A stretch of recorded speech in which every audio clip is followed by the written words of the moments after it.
감사합니다. 오늘 하나님께서 저와 여러분에게 주시는 말씀은 이사야 41장 17절에서 29절 말씀. 저희는 이사야 지금 말씀을 순서대로 주일마다 살펴보고 있습니다. 제가 대신 봉독해 드립니다. 17절부터 가련하고 가난한 자가 물을 구하되 물이 없어서 갈증으로 그들의 혀가 마를 때에 나 여호와가 그들에게 응답하겠고 나 이스라엘의 하나님이 그들을 버리지 아니할 것이라. 내가 헐벗은 산에 강을 내며 골짜기 가운데 샘이 나게 하며 광야가 못이 되게 하며 마른 땅이 샘 근원이 되게 할 것이며 내가 광야에는 백향목과 시띠나무와 화석류와 들 감람나무를 심고 사막에는 잣나무와 소나무와 황양목을 함께 두리니 무리가 보고 여호와의 손이 지으신 바요 이스라엘의 거룩하시니가 이것을 창조하신 바인 줄 알며 함께 헤아리며 깨달으리라. 나 여호와가 말하노라. 너희 우상들은 소송하라. 야곱의 왕이 말하노니 너희는 확실한 증거를 보이라. 장차 당할 일을 우리에게 진술하라. 또 이전 일이 어떠한 것을 알게 하라. 우리가 마음에 두고 그 결말을 알아보리라. 혹 앞으로 올 일을 듣게 하며 뒤에 올 일을 알게 하라. 그리하면 너희가 신들인 줄 우리가 알리라. 또 복을 내리든지 재난을 내리든지 하라. 우리가 함께 보고 놀라리라. 보라, 너희는 아무것도 아니며 너희 일은 허망하며 너희를 택한 자는 가증하니라. 내가 한 사람을 일으켜 북방에서 오게 하며 내 이름을 부르는 자를 해돋는 곳에서 오게 하였나니 그가 이르러 고관들을 석회같이 토끼장이가 진흙을 밟음같이 하리니 누가 처음부터 이 일을 알게 하여 우리가 알았느냐? 누가 이전부터 알게 하여 우리가 옳다고 말하게 하였느냐? 알게 하는 자도 없고 들려주는 자도 없고 너희 말을 듣는 자도 없도다. 내가 비로소 시온에게 너희는 이제 그들을 보라 하였노라. 내가 기쁜 소식을 전할 자를 예루살렘에 주리라. 내가 본즉 한 사람도 없으며 내가 물어도 그들 가운데 한 말도 대답할 좋은 자가 없도다. 보라, 그들은 다 헛되며 그들의 행사는 허무하며 그들이 부어 만든 우상들은 바람이요 공허한 것뿐이니라. 아멘. 요한복음 5장에 보면 또 마태복음, 마가복음, 누가복음에 보면 베데스다의 이야기가 나옵니다. 예수님이 예루살렘 성 안에 이렇게 들어가셨는데 예루살렘 성 안에 보면 이 베데스다라고 이 히브리어로 베데스다라는 이 작은 못이 있어요. 연못 같은 거죠. 근데 거기는 전설 같은 게 내려오고 있어요. 저는 예루살렘 성 안이잖아요. 성 밖이 아니고 이방 땅이 아니고 이 교회 안에 흔히 말하면 구약의 교회 성전 안에 이 연못에 이 전설이 내려오고 있는데 그게 뭐냐면 물이 빠지고 새 물이 올라올 때 그러니까 그게 물을 끓는다고 표현을 하고 그때 이제 천사들이 그때 내려온다는 거예요.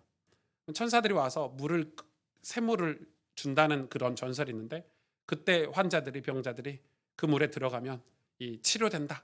이런 약간 미신 같은 얘기가 실제 거기에 있어서 그래서 그 당시에 뭐 의료 시설이 있습니까? 지금처럼. 그러니 수많은 병자들이 요한복음 이 5장 3절에 보니까 병자, 맹인, 다리 저는 자, 혈기 마른 사람 이런 사람들이 물의 움직임을 보고 기다린다고 기록되어 있어요. 그러니까 그 움직임이 나타났다. 그 물이 움직였을 때 거기 들어가면 먼저 들어간 사람, 처음 들어간 한 사람만 병이 낫든지 뭐 낫게 되밀러라. 뭐 병이 걸러진다. 뭐 이런 미신 같은 일들을 벌이고 있는 거예요. 근데 거기에 누가 있냐면 38해 된 병자가 있었대요. 다른 성경에는 안진뱅이가 있었다는 거예요. 다리가 아마 문제가 있었던 것 같아요. 그런데 이 제가 기록에 찾아보니까 태어나면서부터 병자는 아니에요. 어린 시절에 원일 모르게 이 사람이 다리를 못 쓰게 된 거죠. 그러니까 다리를 쓰다가 못 쓰니까 얼마나 괴롭게 그걸 38년 동안 그 베데스다 연못에서 살았던 거예요. 그런데 이 사람에게 예수님이 와서 갑자기 네가 낫기를 원하느냐 이렇게 물어보신 거예요. 네가 낫기를 원하느냐? 낫기를 원하지. 근데 이 사람의 대답이 낫기를 원합니다. 이렇게 대답하지 않았어요. 왜냐하면 예수님이 누군지를 몰랐어요. 내가 낫기를 원하느냐 했더니 이 사람이 하는 대답이 38년 된 병자가 하는 얘기가 아니 나도 저 물에 들어가면 살겠는데 내가 나를 저 물에 넣어줄 사람이 없습니다. 이렇게 대답한 거예요.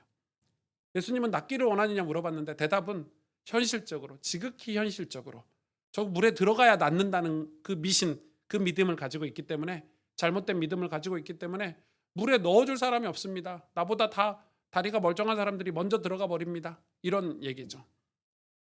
그랬더니 예수님이 네가 오랫동안 누워 있으니까 이제는 뭐라고 얘기하시냐면 네 자리를, 그러니까 뭐 돗자리 같은 거에 누워 앉아 있는 거죠. 그냥 거기서 사는 거예요. 그냥 희망도 없고 인생이 미래도 없고 비전도 없고, 그래서 그 자리를 들고 일어나라고 그랬어요. 그랬더니 38년 병자가 진짜 자리를 들고 일어난 거예요. 난리가 났죠. 38년 동안 한 번도 걸어보지 못한 사람이 자기 돗자리 같은 걸 들고 일어나서, 여러분 다리가 멀쩡하고 그러니까 가만히 서 있습니까? 뛰어다녔겠죠. 너무 신났겠죠. 그걸 보고 누가, 유대인들이, 바리새인들이 와서 뭐라고 얘기합니까? 바리새인들은 그 예루살렘 성 안에 베데스다 연못의 사람들을 다 알고 있어요. 왜냐면 예루살렘 성 안에 있으니까. 그리고 38년 동안 있었으니까 그 병자를 알았을까요? 몰랐을까요? 알았겠죠. 여러분 같으면, 여러분이 유대인이고 바리새인들이고 종교 지도자라면 그 안진뱅이가 38년 된 병자가 돗자리 들고 걸어가면 뭐라고 반응하시겠습니까? 우리의 반응이 무엇입니까? 우와, 네가 어떻게 걸어? 우와, 진짜 감사하다. 너 어떻게, 이게 반응인데, 이 유대인들은 뭐라고 반응했습니까? 거룩한 안식일에 누가 일하라 그랬어? 돗자리 들고 가는 걸 율법을 어겼다고 해서 누가, 여러분 이게 지금 피부로 안 나와드시죠?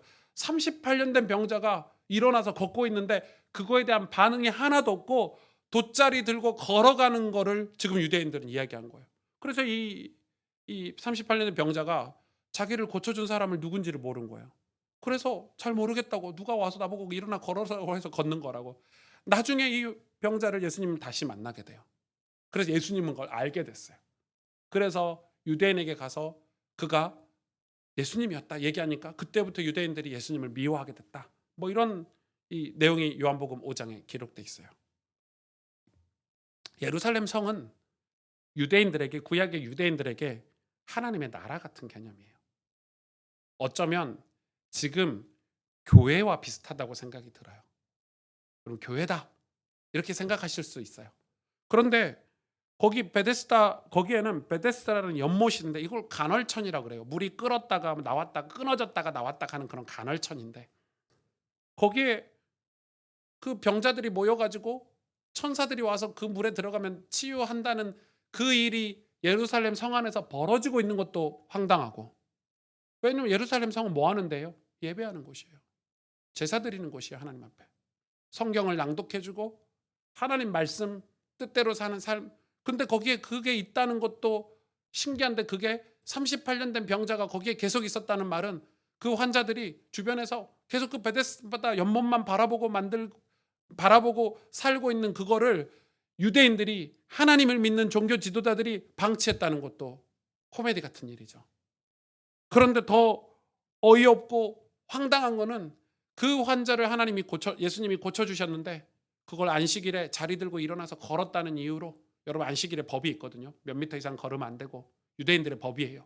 뭐 음식을 만들어서도 안 되고, 그래서 걔네들은 안식일 전날 음식 다 만들어 놓고 뭐 몇 미터 걷지도 않고, 그래서 잘 모르겠는데 그 율법을 어떻게 다 지키고 사는지는 모르겠지만은, 그런 걸 이야기하는 유대인들을 보고 저는 너무너무 충격이 됐어요. 그런데 이게 어쩌면 우리 얘기가 될 수도 있는 것 같아요. 교회 안에 하나님 말씀을 배우고 성경을 배워서 우리의 삶이 거룩해지고 믿음으로 가면 좋겠는데, 교회 한 구석에는 이런 베데스다 연못이 있는지도 모르겠어요. 교회 한 구석에는 이런 베데스다 연못 주변의 상황과 같은 게 우리 안에 있지 않나. 예루살렘 성이에요. 메시아가 오실, 하나님을 예배하는 곳에서 그런 일들이 벌어지고 있는 거예요. 그런데 그걸 두고 목회자들이나 믿음의 사람들은 그걸 방치하고, 더 놀라운 것은 그들이 예수님을 만나서 치료받고 해결받았는데 그게 중요하고 그게 기쁜 게 아니라 교회 전통, 율법, 우리가 서로 가지고 있는 어떤 관습들, 많은 목사들이 그 관습, 전통, 많은 장로님들이나 어른들이 교회 안에 그런 걸 훨씬 더 중요하게 여긴다는 걸 알고 있어요. 아이들이 떠들면 안 돼. 이런 거 있잖아요. 예배 시간에 감히. 이런 거 있잖아요. 전 그걸 너무 많이 보고 자랐어요. 과연 우리가 진짜 예수님이 우리 삶에 오셔서 우리가 정말 천국 백성이 되고 구원받는 일에 관심이 있나? 교회가. 목회자인 저는 이런 유대인 바리새인과 같은 시각으로 좀 쳐다보고 있진 않나?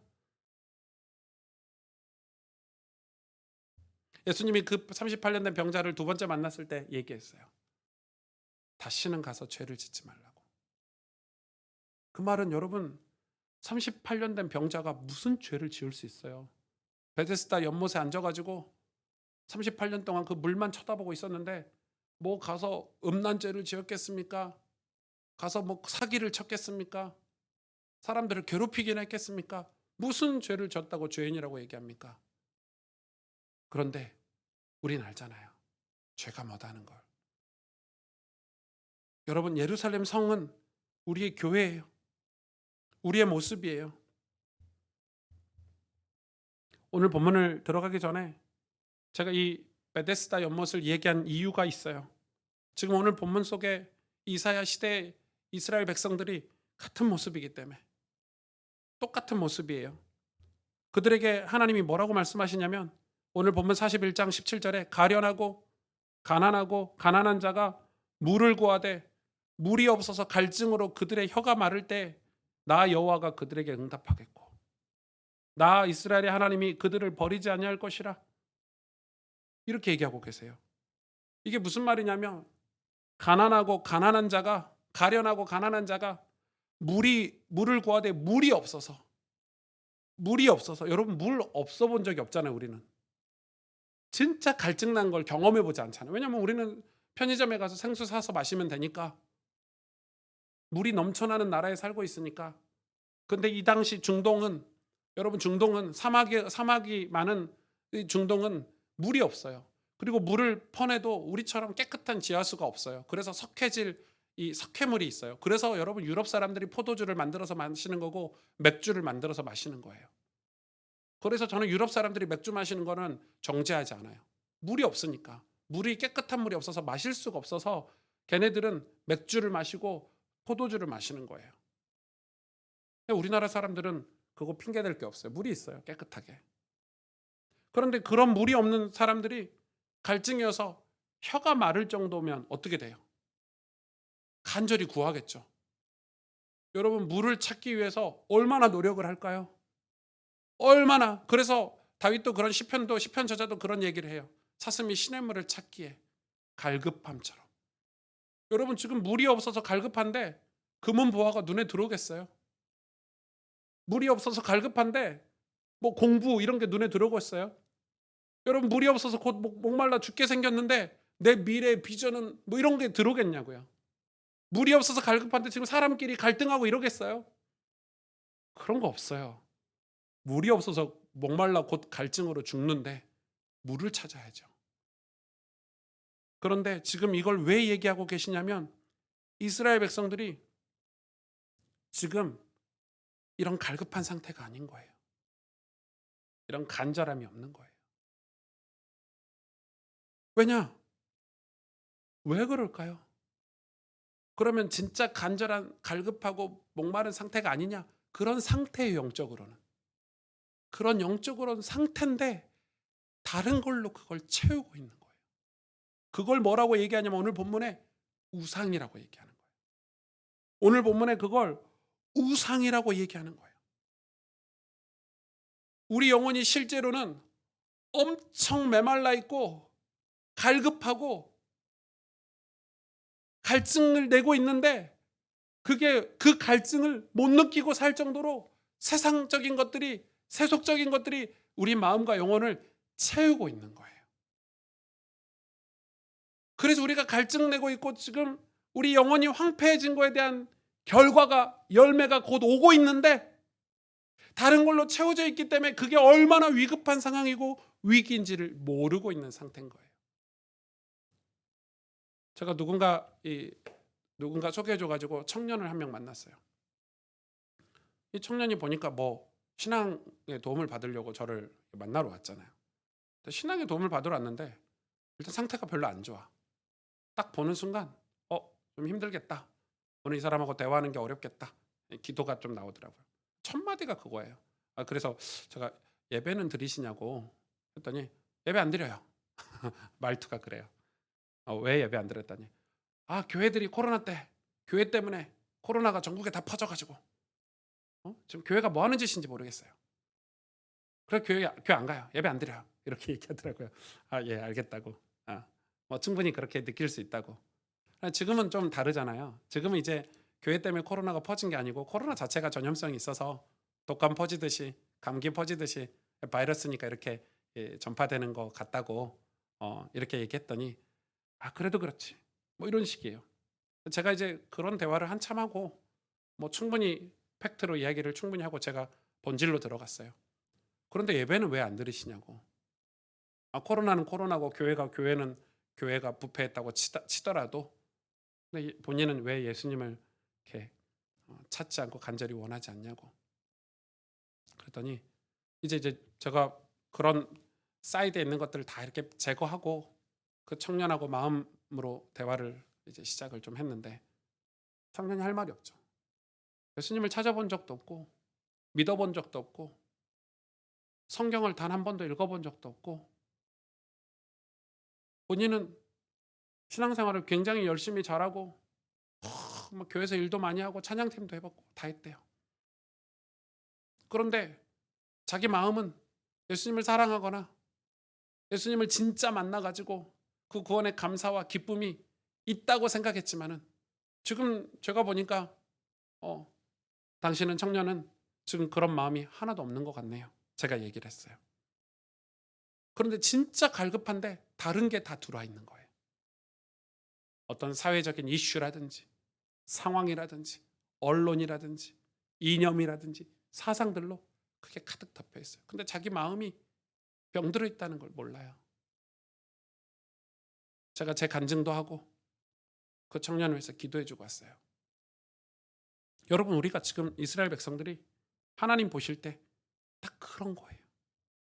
하나님 뭐라고 말씀하시냐면 내가 헐벗은 18절에 내가 헐벗은 산에 강을 내고 말도 안 되는 소리죠 지금. 골짜기 가운데 샘이 나게 하고 말도 안 되는 소리죠. 물 없는 골짜기에 무슨 샘이 납니까? 광야가 못이 되게 하고 마른 땅이 샘의 근원이 되게 할 거다. 내가 광야에는 백향목과 시띠나무 화석류와 들감나무를 심고 사막에는 잣나무와 소나무와 황양목을 함께 두리니 무리가 보고 여호와의 손이 지으신 바요 이스라엘의 거룩한 이가 이것을 창조하신 바인 줄 알며 함께 헤아리며 깨달으리라 이렇게 얘기하고 있어요.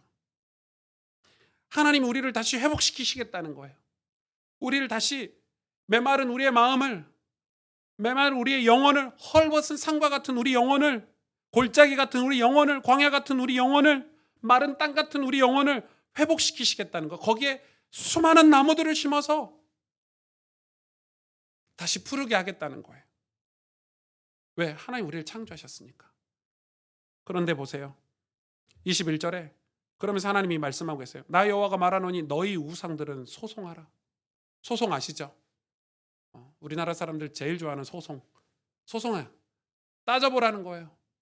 법적으로 준비해가지고 내 앞에 와서 이 얘기해보라는 거예요. 우상 보고. 지금 하나님 우상 보고 얘기하시는 거예요. 근데 뭐라고 얘기하시냐? 우상 보고 소송하라 해놓고 너희는 확실한 증거를 보이라. 그 증거에 대해서 이렇게 말하고 있어요. 장차 미래에 당할 일을 우리에게 말해봐라. 과거의 이야기도 해봐라. 그리고 이전 일이 어떠한 것도 우리에게 알게 해라. 우리가 마음에 두고 있는 그 결말을 알아보라. 혹 앞으로 올 일을 듣게 해라. 뒤에 올 일을 알게 하라. 그러면 너희가 신들인 줄 우리가 알겠다. 복을 내리든지 재난을 내리든지 해봐라. 그러면 우리가 함께 놀라겠다. 함께 보고 놀라겠다. 그런데 너희는 아무것도 아니고 너희 일은 허망하며 너희를 택한 자는 가증하니라 이렇게 얘기하고 있어요. 우상이 뭐예요, 여러분? 여러분 우리 세상에 살다 보면 세상에서 하는 얘기들은 다 마치 막 미래에 무슨 일이 벌어질 것 같고 우리 인생이 마치 그거에 그 세상에서 하는 얘기대로 안 살면 큰일 날 것 같고 남들 하는 거 우리 안 하면은 막 망한 것 같고 실패한 것 같고 하지만 다 허망한 거잖아요. 그거 다 세상이 말하는 것 쟁취해서 얻어서 소유했는데 별거 아닌 거 우리 알잖아요. 죽을 때 되면 다 후회해요. 장례식 가서 사람들이 죽기 전에 임종할 때 후회하는 분을 본 적이 없어요. 그것 때문에 내가 진짜 해야 될 걸 못했다는 거예요. 내가 그걸 하면서 그런 것들에 빠져 살면서 내가 가족을 사랑하고 교회를 올바르게 섬기고 주님을 사랑하는 걸 못해서 너무 후회한다는 거예요. 그게 뭐라고 평생 손에 쥐고 소유하려고 악착같이 살았는데 이게 우리 가정을 오히려 깨버리고 이게 오히려 내가 하나님과의 관계를 깨버리고 했다는 거를 후회하시는 분들을 너무 많이 봤어요. 우린 그게 마치 그래서 하나님이 얘기하는 거 와서 소송하라. 와서 얘기해라. 너희의 힘으로 우상 너희들이 진짜 이 세상을 할 수 있는 게 뭐가 있냐? 세상은 그렇게 얘기해요. 정치인들도 그렇게 얘기해요. 권력자들도 그렇게 마치 자기들이 다 할 수 있다고 얘기해요. 예상한 대로 되나요? 마음대로 되나요? 아무것도 되지 않아요. 어제는 제가 이렇게 되게 좋은 분을 TV에서 봤어요. 하반신이 마비가 돼서 이제 그걸 스포츠로 이겨낸 여자분이에요. TV에 나오더라고요. 그래서 이제 이분이 무슨 경기도 준비하고 또 임신도 하고 하반신이 붉은데 임신도 하고 와 근데 죽었대요. 저 어제 깜짝 놀랐어요. 제가 그분을 유심히 보고 있었거든요. 왜 죽었냐? 심장마비로 죽었대요. 뱃속 아이도 임신 중인데 같이 죽은 거예요. 그래서 TV 녹화도 준비하고 화려한 이제 내 인생 이제 폈다 하고 하는 찰나에 그때 호흡이 멈추니까 올스탑이 된 거예요. 저도 충격되더라고요. 아 진짜 허망하다. 진짜 허무하다. 그런데 그걸 하나님의 백성이었던 유대인들이 그걸 따라가요. 그걸 부러워해요. 거짓신 우상이라고 얘기하잖아요. 하나님 그걸 거짓신이라고 얘기했거든요. 아무런 진술도 하지 못하고 과거에 대해서 미래에 대해서 아무것도 할 수 없는 그들을 마치 세상은 그게 정답인 것처럼 우리에게 떠들지만 그렇지 않아요. 교육이 그렇잖아요. 여러분 제 나이 또래까지 아마 주산이라는 걸 배웠을 거예요. 주산, 주판. 뭐 지난 집사님 배우셨나 모르겠는데 주산 안 배워보셨어요? 나이 차이가 좀 있네. 저 초등학교 때 주산학원 다녔거든요. 기억나요. 주산 안 배우면 미래 아무것도 못할 것처럼 선생님들이 얘기했어요. 주산학원을 다 배웠어요. 전 초등학생이 다 주산 이렇게 올리고 내리고 이렇게 손가락 하는 거 지금 기억도 안 나는데 왜 배웠는지 모르겠어요. 컴퓨터가 나올 줄도 몰랐고 핸드폰이 이렇게 나올 줄도 몰랐어요. 시대는 꼭 우리에게 이거 안 하면 큰일 날 거라고 가르쳐요. 정작 우리가 미래를 두고 내 재능을 깨워서 내가 어떻게 하나님 앞에 쓰임 받을지 준비하는 창의력이라든지 내 달란트라든지 이걸 개발할 틈을 주지 않아요. 특히 우리나라 같이 주입식 교육, 특히 우리나라처럼 어떤 획일화된 교육을 하는 나라에서는 그게 훨씬 더 심해요. 자기가 스스로 생각하고 만드는 교육을 가르치지 않아요. 그러니까 그런 미래가 없는 세상 얘기들을 우리는 마치 주님인 것처럼 붙잡고 살아가요. 그런데 더 중요한 거는 그런 우상이 세상이 이 세상 자기들 세상의 미래도 알지 못하면서 더 중요한 거는 우리의 영적인 미래, 우리의 내세를 알 수 있을까요? 전혀 몰라요. 우리의 죽음, 우리의 인생의 미래, 그리고 우리가 죽고 난 뒤에 내세 문제는 알 수가 없어요. 책임져 주지도 않아요. 걔네들 우리를 마음껏 써먹으려고 이거 해 저거 해 해놓고 다 써먹고 필요 없으면 버리는 존재가 세상이고 우상이에요. 여러분, 우상이다, 이렇게 손으로 뭔가 만들어 놨고 절하는 그 우상이라고 생각하시면 안 돼요. 지금 우상은 문화이고 이념이고 사상이에요. 그런 우상들이 미디어를 통해서 우리 아이들에게 스며들고 있어요. 저는 저희 아들 한빈이가 콩순이라는 이걸 본 적이 있어요. 콩순이라는 그 아이들이 보는, 좀 콩순이가 내용이 굉장히 좋더라고요. 엄마 아빠에게 예절을 배우고, 보통 아이들이 그런 영상을 만들면, 애니메이션을 만들면 교육적인 내용을 넣어서 만들어서 하잖아요. 근데 갑자기 콩순이가 밤에 귀신이 와가지고 콩순이에게 교육하는, 아주 좋은 귀신이 와서 막 이런 내용들이 있는 거예요. 그러더니 갑자기 환상의 나래를 펴가지고 하늘에서 뭐 마차 같은 게, 아니 차가 막 하늘을 날아다니고 뭐 이런 내용인 거예요. 제가 깜짝 놀랐어요. 한빈아, 그만 보자 이거. 다른 거 보자. 차라리 말하는 버스 타요가 나아요. 네, 차라리 그게 나아요. 저는 콩순이라는 걸 보고 깜짝 놀랐어요.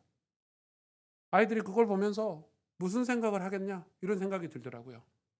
마치 허황된 꿈, 허황된 뭔가 비전을 계속 집어넣어서 내 현실에서는 열심히 노력하고 공부하고 엄마 아빠와 싸우고 잔소리 들어가면서 사는 게 마치 가볍게 별거 아닌 것처럼, 그런 걸 유도하는 내용들을 저는 읽었어요.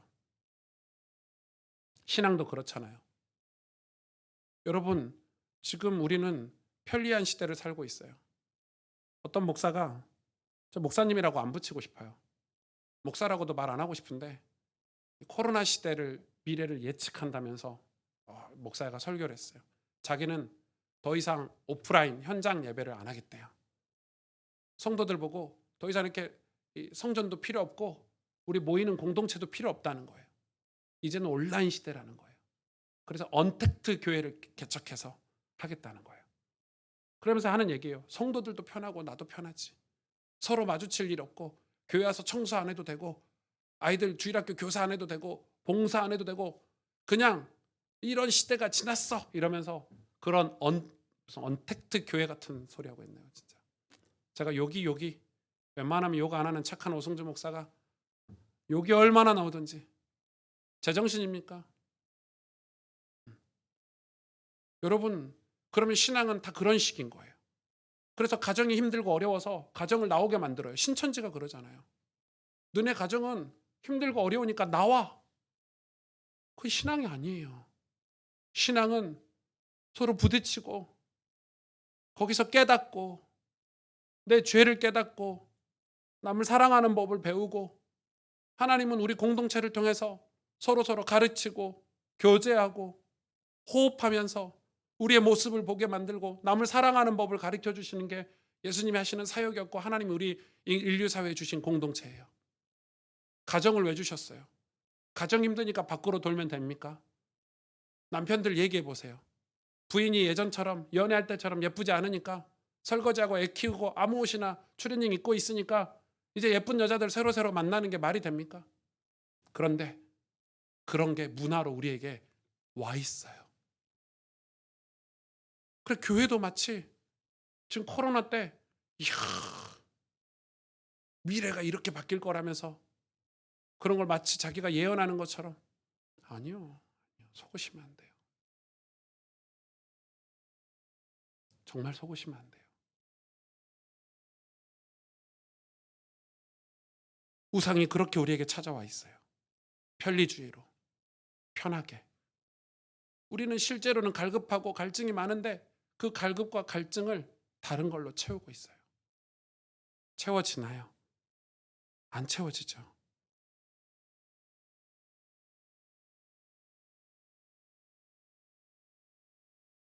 거짓 신이 우리 앞에 그렇게 와 있는 거예요.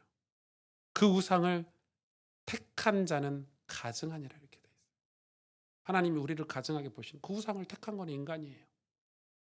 그 우상은 시대마다 항상 있었기 때문에 그걸 택한 건 우리예요. 우리의 책임이에요.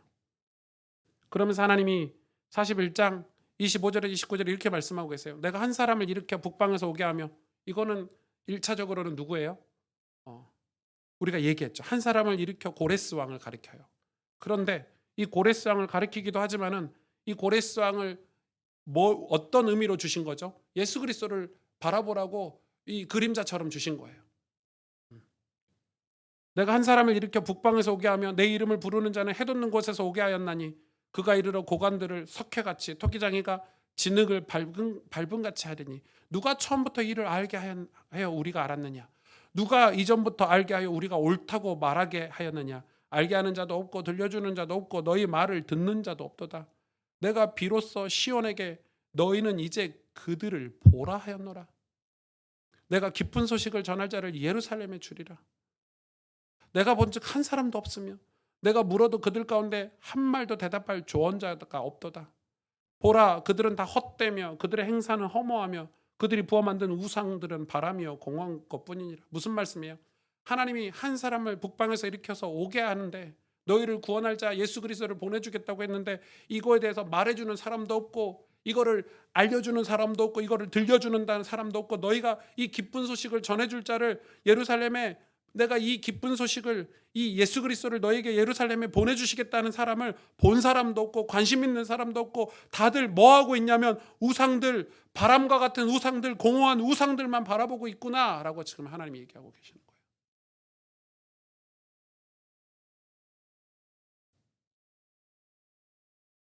시온에게 너희는 이제 그들을 보리라 했던 이 시온에게 너희는 이제 그들을 보리라 했던 이 그들은 누구죠? 기도하는 사람들, 메시아를 기다리던 사람들이에요. 그들은 기쁜 소식을 전할 자가 예루살렘에 왔을 때 그들을 만났어요. 왜? 기다렸으니까. 기다린 사람은 알아보죠. 기다린 사람은 무슨 기회가 왔을 때 놓치지 않아요.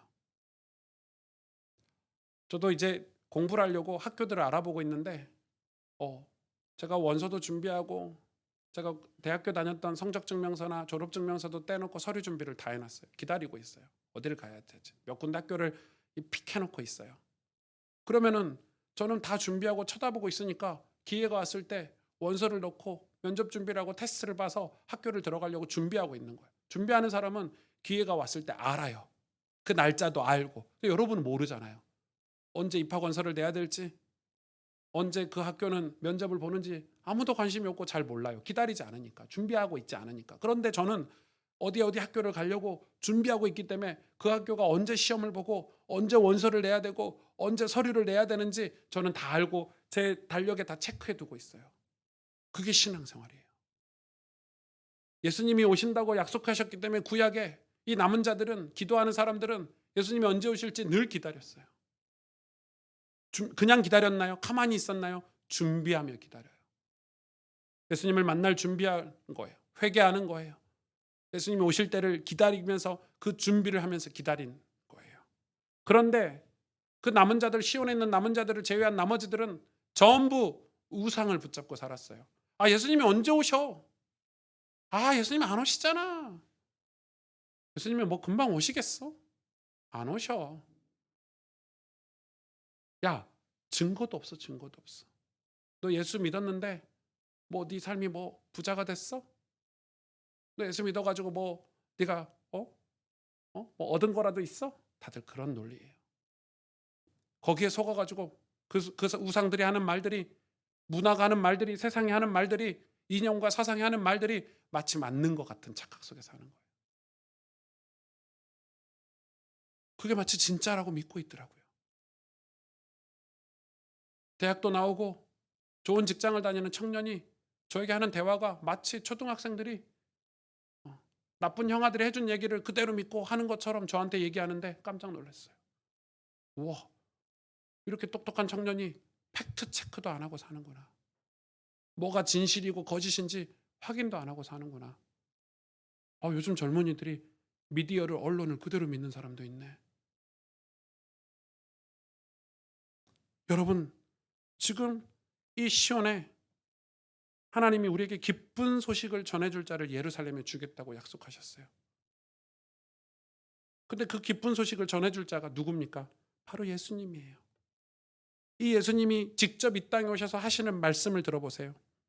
요한복음 8장 42절에 47절에 예수께서 이르시되 하나님이 너희 아버지였으면 너희가 나를 사랑하였으리니. 이건 유대인들에게 하는 말이죠.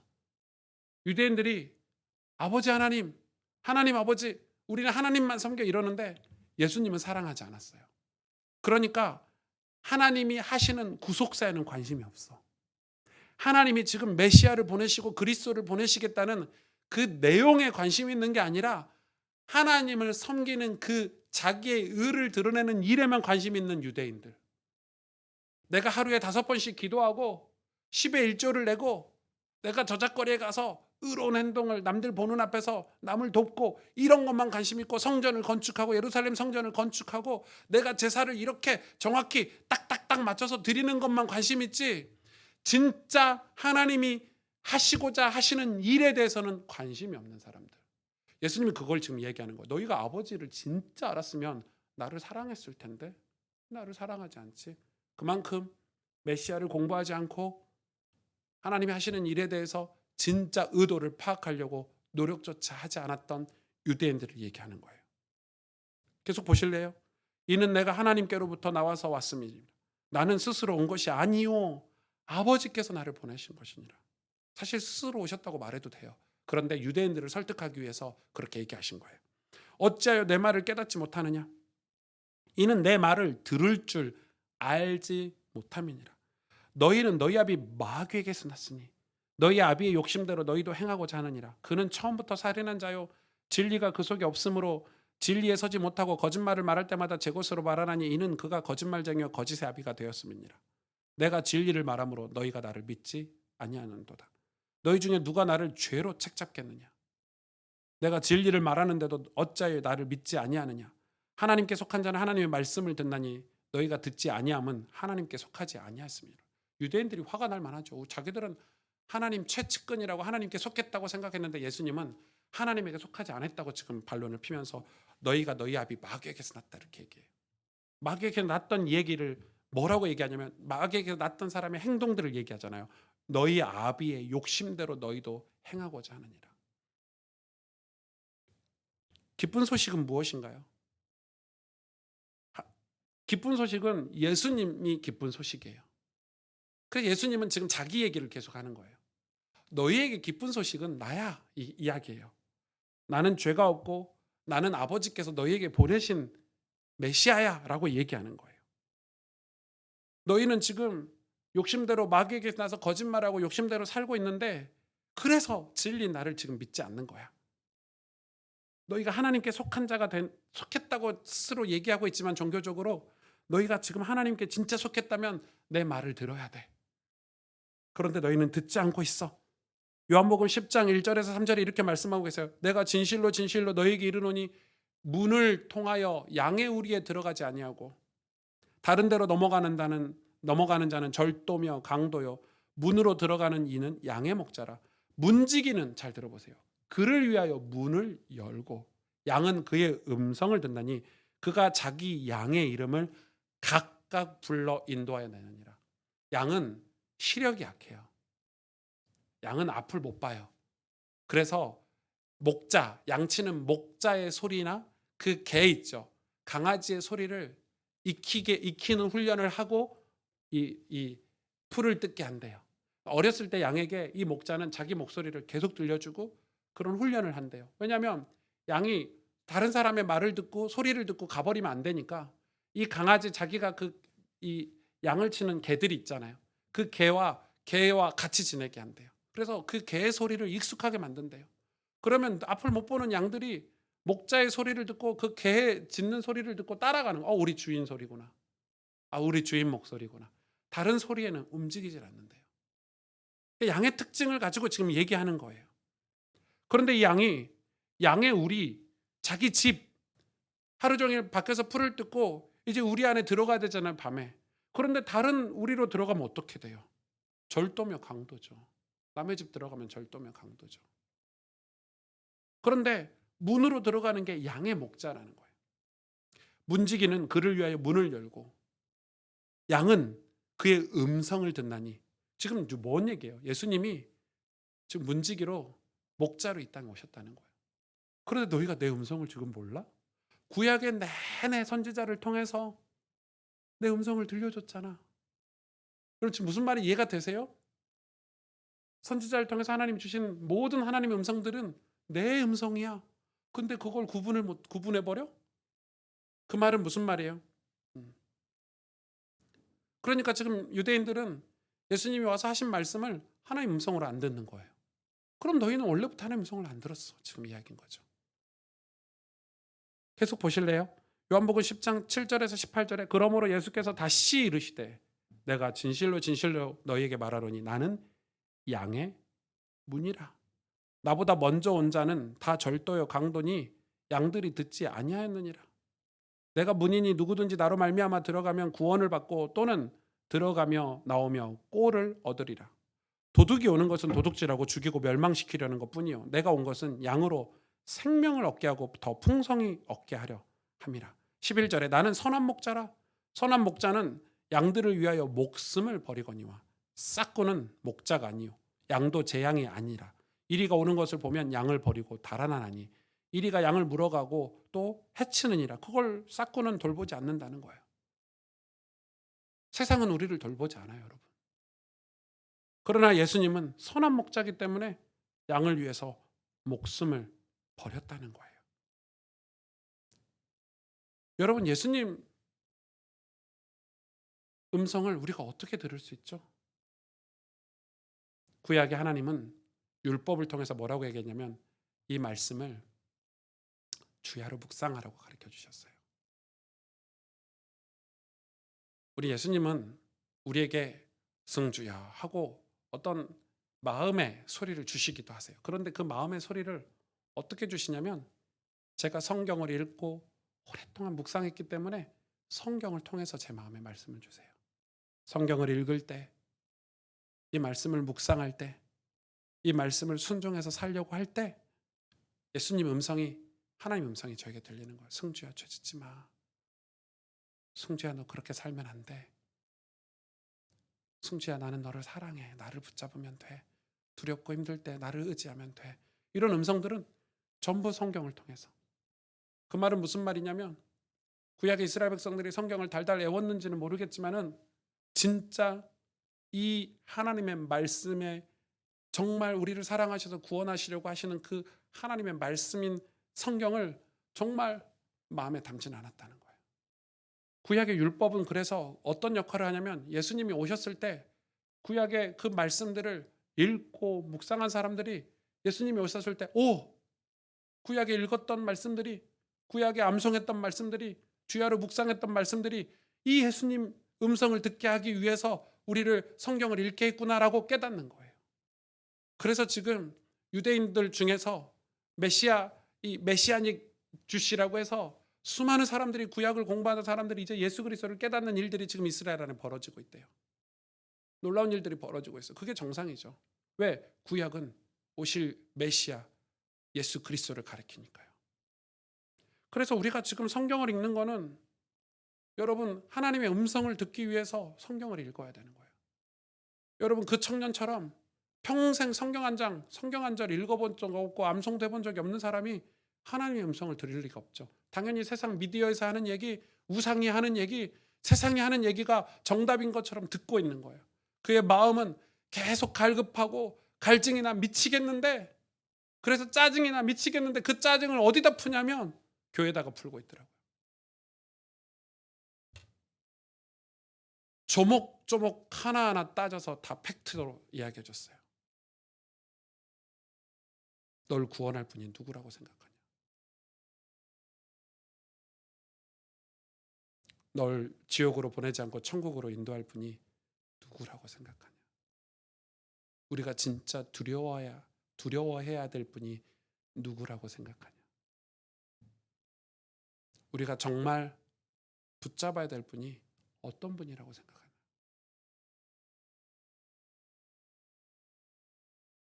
싹군, 절도, 강도, 도둑질하고 이리가 왔는데 양 버리고 도망가는 그런 싹군 목자.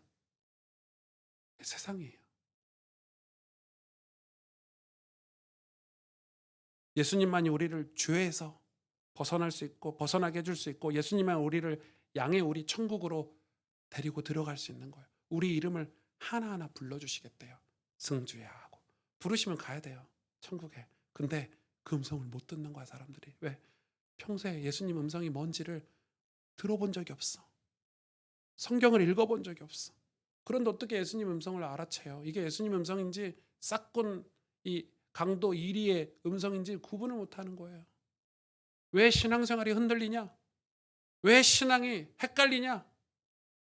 여러분 우리가 성경을 깊이 오래 읽고 묵상하는 삶이 아니어서 그래요.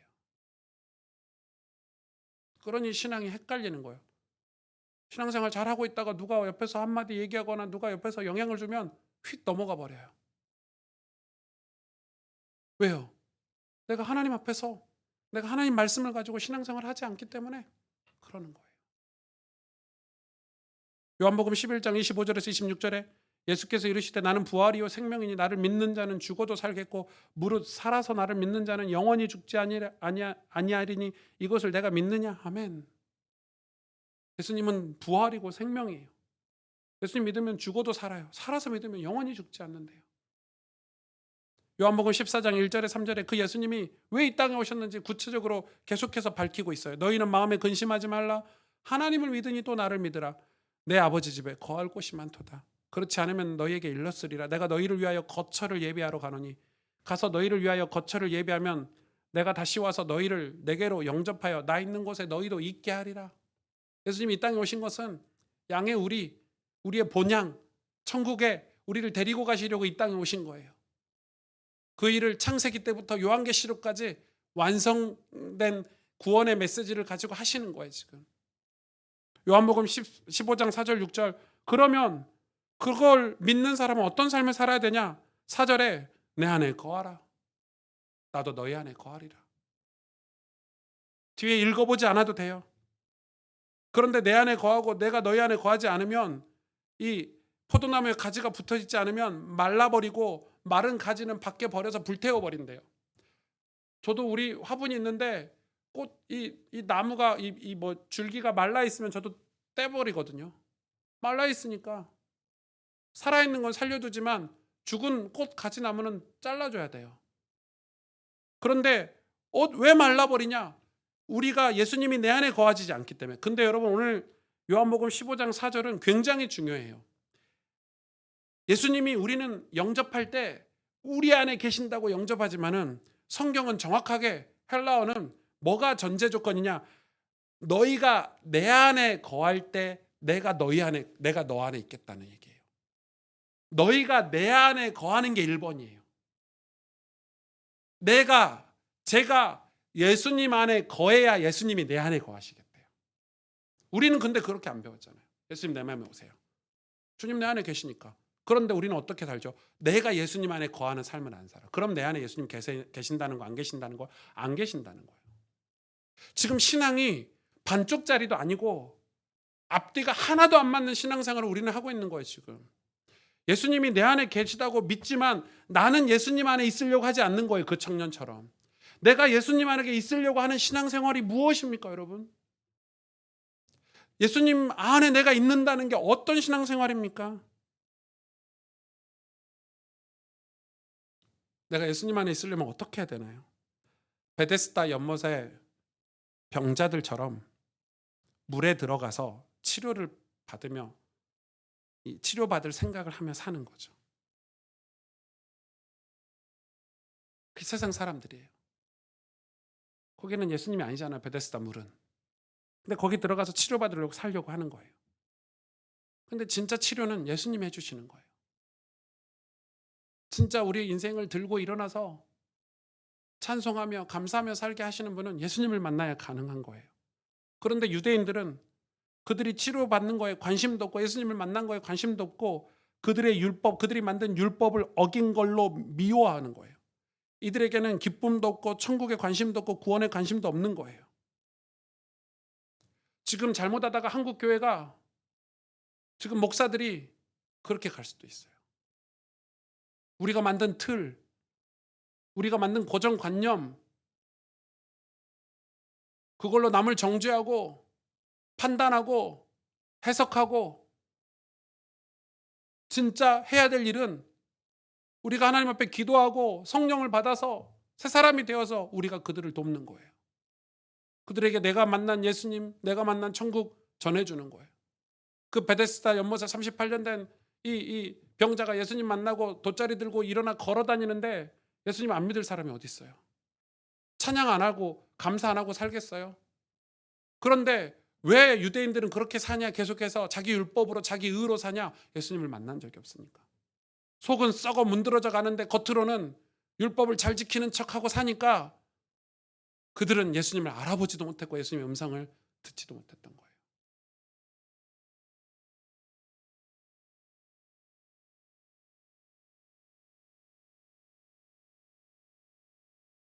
예수님을 우리가 섬겨야 되는데, 따라야 되는데, 예수님이 아닌 우상을 우리가 따르고 있나? 그리고 그 우상에 우리의 마음과 생각, 우리의 인생을 빼앗겨서 살고 있는 건 아닌가? 그래서 어느덧 우리 인생이 예수님에게서 너무너무 멀어지고 예수님이 아닌 것으로 살아가는 우리의 삶, 그러면서 잘 산다고 생각하고 풍요롭게 산다고 생각하고 자유롭게 산다고 생각하는 거죠. 어젯밤에 제가 찬양을 하나 부르는데 아마 아침에 여러분에게 제가 들려드렸을 거예요. 우리 윤 목사님께서 제가 되게 좋아하는 찬양 인도자신데 부르던 찬양이에요. 근데 이 찬양을 제가 계속 부르는데 가사가 이래요.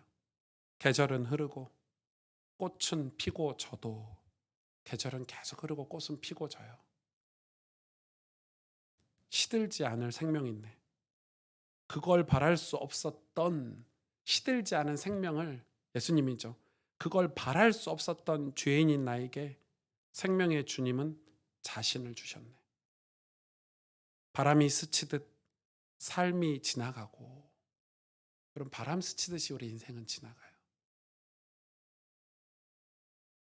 그러나 꺼지지 않을 소망이 있네. 예수님이죠.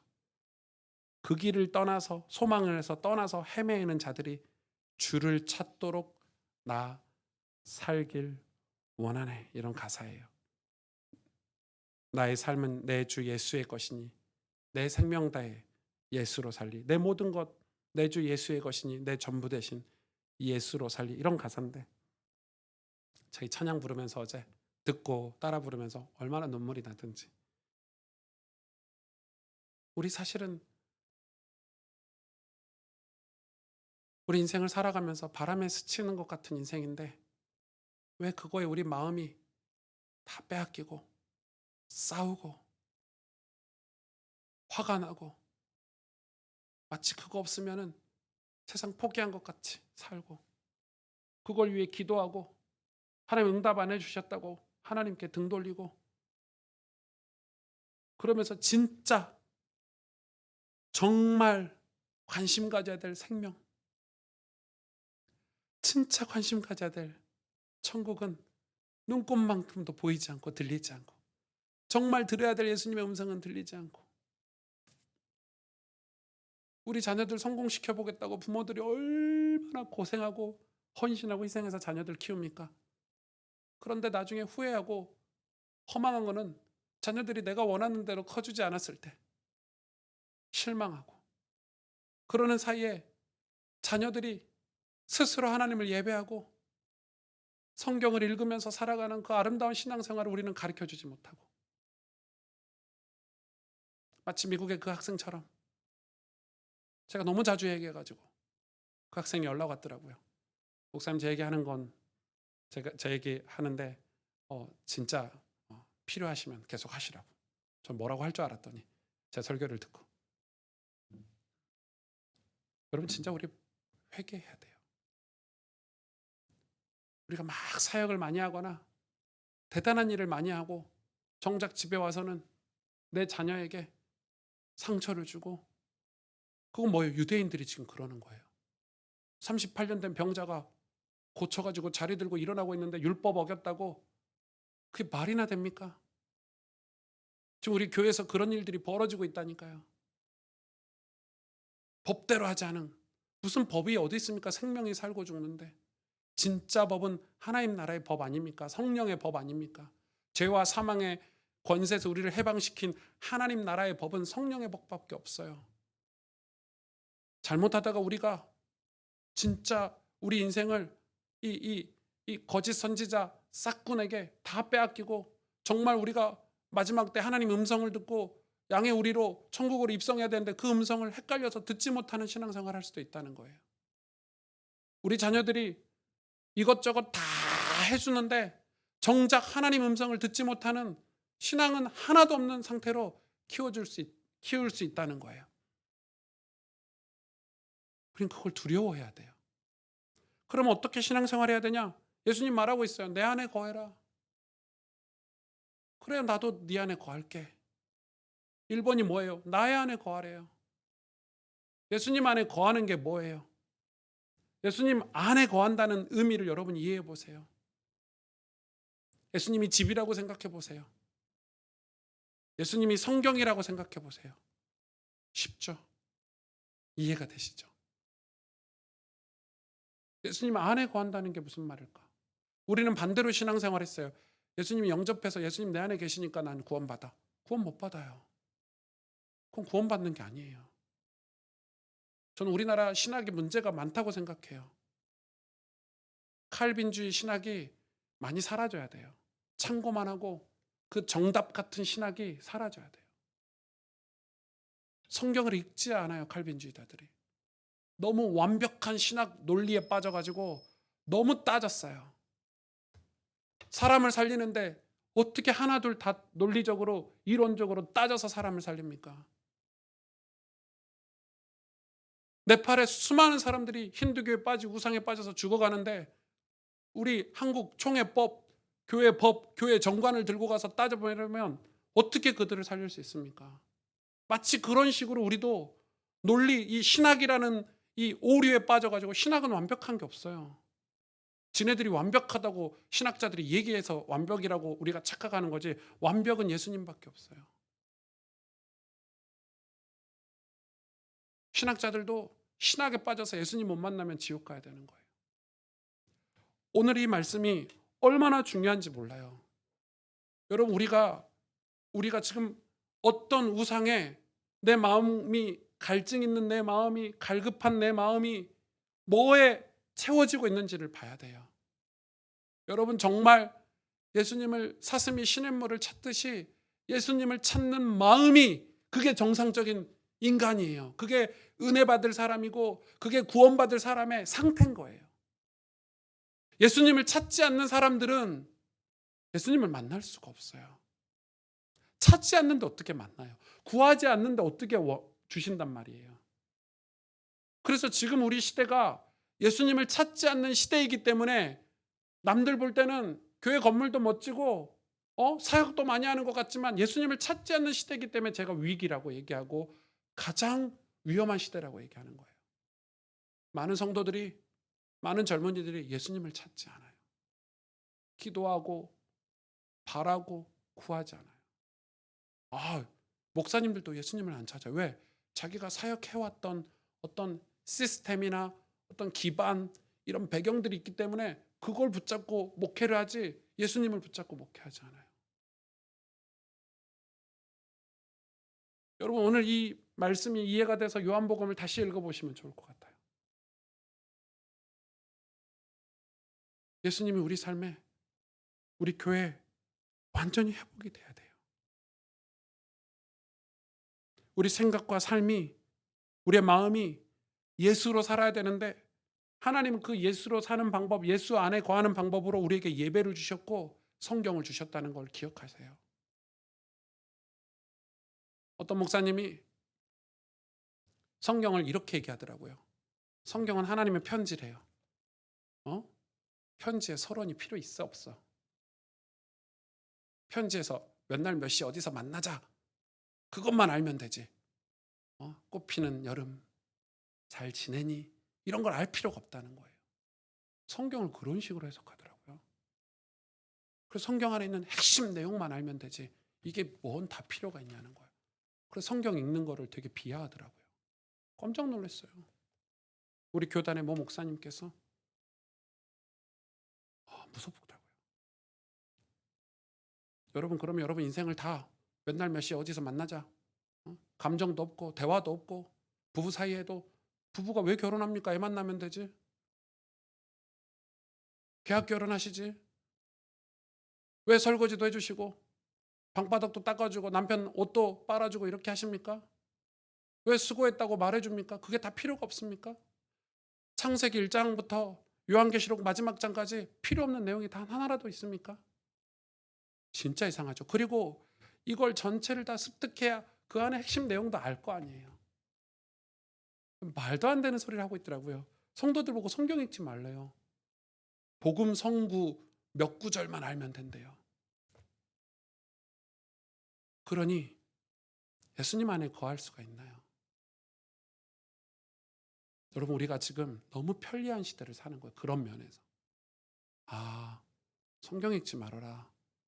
기도 많이 세게 하실 필요 없다. 뭐하러 기도를 1시간씩 눈물 흘리면서 하냐? 이렇게 얘기해요. 좀 정말 성경과 반대로 가고 있어요. 우리가 예수님 안에 거하지 않으면 예수님이 우리 안에 안 거하신다니까요. 그럴 수가 없어요. 그럴 수가 없어요. 예수님이 우리 안에 계실 수가 없어요. 그런데 우리는 착각하잖아요. 우리는 예수님 안에 안 거하면서 나 예수님 영접했는데, 예수님 내 안에 계시는데 이렇게 생각하는 거예요. 그럴 수가 있나요? 사람 관계가 그럴 수 있나요? 하나님과 우리의 사귐이 있다고 그랬는데 사귐이라는 게 그런 건가요? 내가 원하는 건 쪽 빼먹는 건가요? 아니잖아요.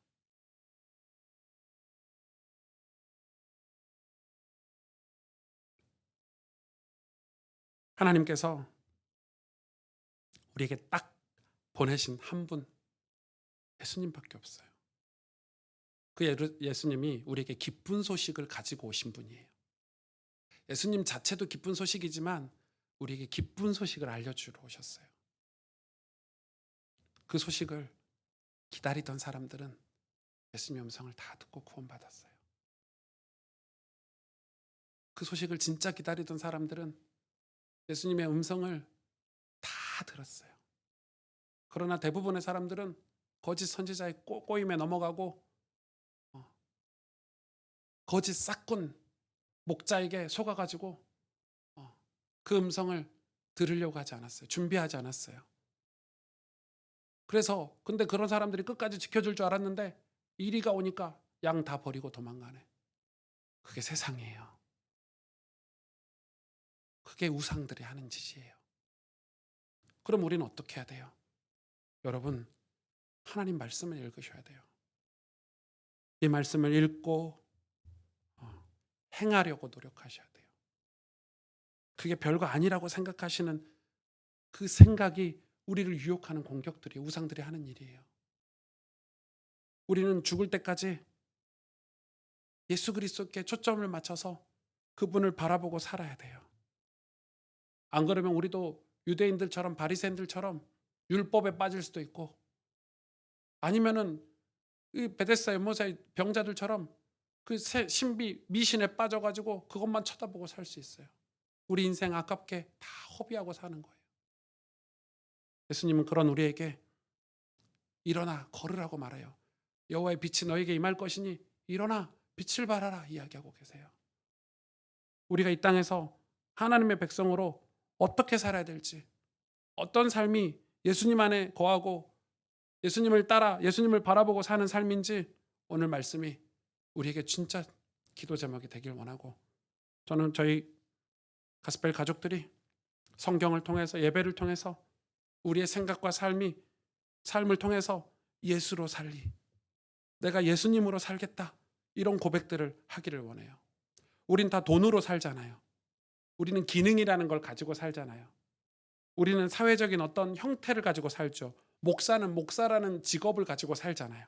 그렇듯이 예수로 살라는 거예요. 목사를 버리고 예수님으로만 살라 이 말이 아니라 우리는 직장에서는 직장인이고 가정에서는 가장이기도 하고 엄마이기도 하지만 그걸로 다 살아가잖아요. 그런 것처럼 예수님이 우리 삶에 있어야 된다는 거예요. 예수로 살라는 거예요. 오늘 이 찬양 같이 고백하기를 원하는데, 저는 우리가 이 시간에 이 말씀을 가지고 잠깐 기도할 때 정말 이 찬양 고백하면서 무슨 생각이 제일 많이 들었냐면, 내가 예수님을 전부라고 생각 안 하고 생명이라고 생각을 안 했구나. 그러니까 예수로 살지 않는 거예요. 만약에 제가 직업적으로 목사를 안 하면 할 게 없잖아요. 그러니까 목사를 얼마나 열심히 최선을 다해서 설교 준비하고 공부하고 목사로 살려고 인내하고 노력하고 준비하면서 살잖아요. 왜? 목사로 살아야 되니까, 잘 살아야 되니까. 근데 예수로 사는 거는 그렇게 열심히 안 산 거예요, 여러분. 왜? 예수님이 전부라고 생각 안 하니까. 예수님이 나에게 어떤 유익을 주는 존재라고 생각 안 하니까. 목사는 내가 열심히 해야 월급도 받고, 솔직히 말씀드리면 내가 목사로 성공도 해야 명예도 얻고 하니까 열심히 사는데, 내가 예수로는 살지 않는 거예요.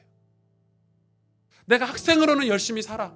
나는 학생으로 살리. 왜? 공부를 잘해서 장학금도 받고 좋은 데 취직도 하고 싶고 자격증도 따고, 그래서 학생으로는 열심히 사는데 예수로는 열심히 안 사는 거예요. 내가 부자가 되려고 경제인으로는 열심히 살아요. 돈도 저축하고 투자도 하고. 그런데 예수로는 그렇게 안 살려고 하는 거예요.